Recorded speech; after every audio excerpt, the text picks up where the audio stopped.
歡迎收睇堅亮點，我係生亮。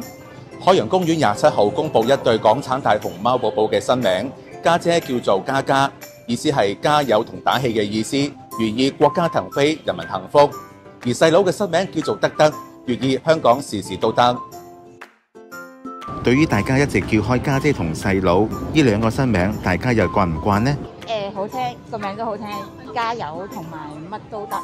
家姐個家同呢個家係同音嚇。咁頭先我同其他嗰啲都講啊，德個德字用普通話讀 D， 咁咪同弟弟同音咯，一樣咯。咁咪都係家姐細佬咯，其實都係咯。聽起身就有啲普通嘅，不過其實知道佢寓意之後都覺得 OK 咯嚇。暫時都改唔到口住噶啦，係啦，可能要一段時間啦。對，我覺得這兩個名字真的很好，很好。我覺得大概是，反映了大家就是說能夠在這個熊貓的這個大家庭裏頭，又增加了一員，又得到了一個新的成員的這種感覺。啊，那我好開心能夠用他們在這個新的名字的這個時候來看他們，挺好。我覺得這個名字真的非常非常非常好。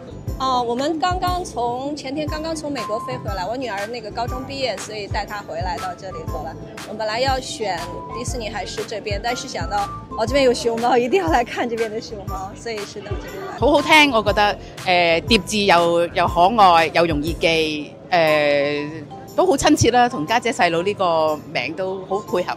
覺得太複雜反而唔好，簡簡單單，最緊要容易記，一諗起就知道係呢兩隻小熊貓。OK 啊，呢個名又香港特色啊嘛。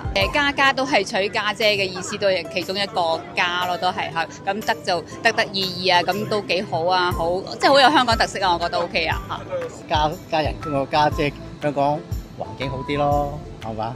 咁啊，大家可以加薪啦，係嘛？咁啊，細佬得嘅乜都得啦，最好就係香港，係嘛？乜都掂啦，乜都得咯，就係咁咯，所以要家家得得咯。